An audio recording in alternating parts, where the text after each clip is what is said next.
And now we're going to look at the languages and nationalities of present-day China. Here you have the Chinese flag, and the official name of China is the People's Republic of China. Here we have a Chinese dialects and minority languages map. You can see that quite a few people, the majority of people, speak Mandarin. And that doesn't mean that the other regions don't speak Mandarin, it just means they have local dialects as well. But Mandarin is the official government language of China, and that was a result of Chairman Mao. It was one way of kind of unifying the country. And an important way to deliver information to the people, to have one official language. So people in China call Mandarin Chinese. Um, that is the primary and the official language. And here's a second map. These are Chinese ethno-linguistic groups. So I just wanted to show you, this is different areas of a population where people have immigrated from other areas. And the blue area, the light blue area, which is the Han Chinese, is the majority of the major population group that Chinese people identify as. And I'm going to talk later about some of the other groups and the other minorities too. But I just want you to keep in mind that Han Chinese is the primary population. And just to drive home some of the points that were made in the introduction of the book, um, we see that there are connected threads of Chinese art and culture, for sure. But there are huge changes that have happened to the occupants of the area that we now call China. So I just want us to keep that in mind, that there have been so many different variations of China's land ownership and the different territories that are now joined together that are called China, but they have very different histories. And then we can just briefly take a look at these two pieces that I found from the Met. On the left, we have a jade buffalo sculpture. We're going to talk about the really cool significance of jade in future classes, actually next class. This is a piece from the Shang Dynasty and from approximately 1600 to 1046 BC. Beautiful. We're going to notice that in the Shang Dynasty, we see lots of references towards animals and animal symbolism, and there's a lot of neat mystery surrounding the Shang Dynasty. And on the right side, we have a ewer, which is a container. It looks like it would pour a beverage. It has phoenixes on it, which are one of the powerful mythological animals, kind of in the same category as a dragon. This is from the Northern Song Dynasty, and we're going to talk about the differences of ceramic finishes later this semester as well. Look at the feet on the base of the ewer. I just think those are amazing. So, and the spout with the mouth of I don't know if that's a bird or a snake or a phoenix, but so many details here. And let's also keep in mind the differences between Chinese and Western art. They're often stressed. We often are able to call to mind images that would show the differences between Chinese and Western art. Like these here, we have cranes and peach tree with Chinese roses. On the left side, where we have the menagerie by a Dutch artist on the right side. So I wanted to kind of select two images of birds and show you that just the very different ways that they are presented. So it is easy for us to, or it might be easy for us to easily identify what is Chinese and what is Western. But hopefully this semester, you will learn to identify different styles of Chinese art. There are so many differences just within, again, the area we call China today. Some of the differences I want to point out, you will notice that there is a lot more dimensionality, kind of 3D nature of the birds and the animals and the urn in the menagerie painting. Also, there's almost no white background at all, right? Any white we see is the white of the as a color of the birds. Now, there's a lot more empty space in the Chinese cranes piece, and that's going to be hugely important as we're going to learn for in Asian art. There's an expression that where there is nothing, that is everything. So having that space, having that emptiness, having that negative space present is going to be really important in Chinese art.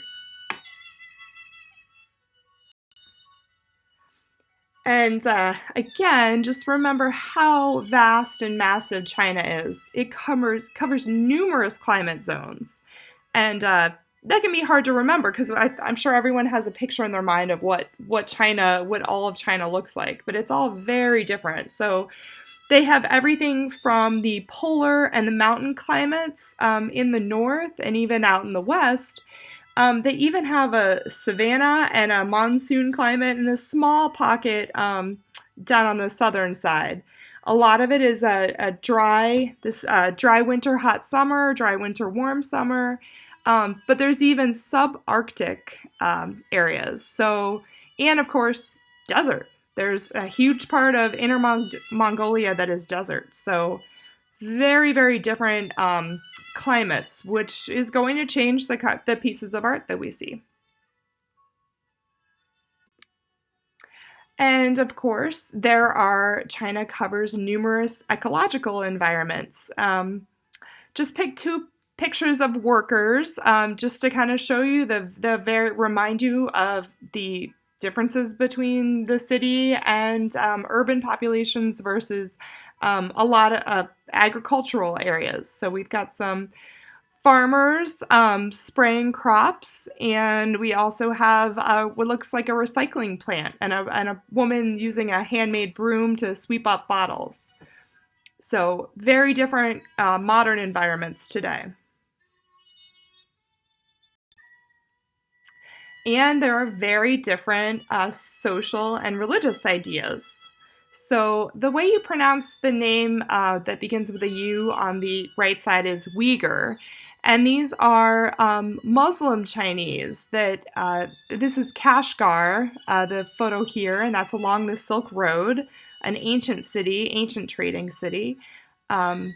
You're going to probably hear about Uyghur people in the news right now. There's some controversy about the way the Chinese government is trying to get them to conform. They're trying to demonstrate a little more presence in areas that were once autonomous, meaning they were able to manage themselves. And there's also Christian millennials and a big Christian movement too, along with many other religions too. Okay, so I just thought we'd go through some of these different minority groups. The Uyghurs are Muslims. They are largely based in the northwestern China region. Their language is related to Turkish. They regard themselves as more ethnically closer to Central Asia than the rest of China.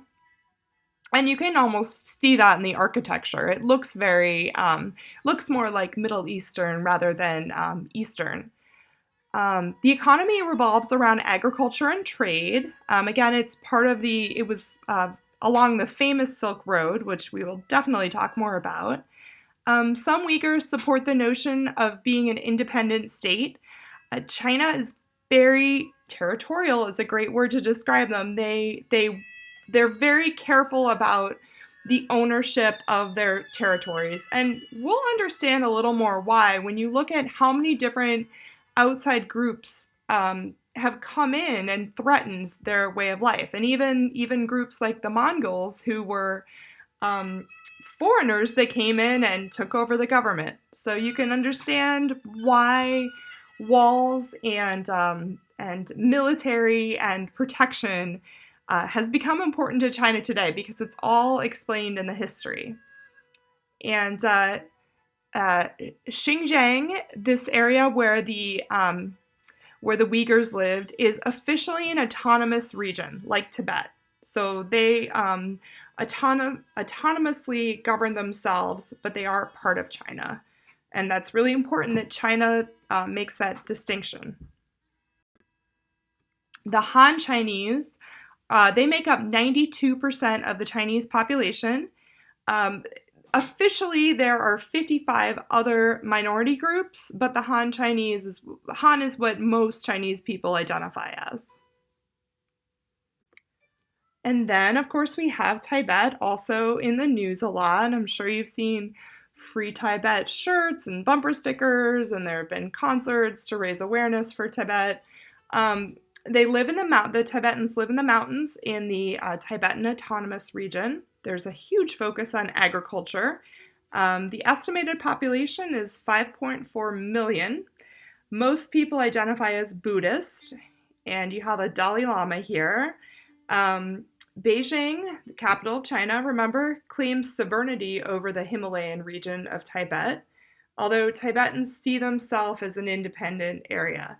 And there have been a lot of challenges in the media if Tibet is ever referenced as its own country. China gets really upset. It is, in China's mind, it is 100% a part of China. It's like a body, and that is an arm, and it's very important that that is made clear when other countries talk about China. It's a diplomatic aspect that's really important. Tibetans see the Dalai Lama, this gentleman here in front smiling, as a living god, and that's really important too.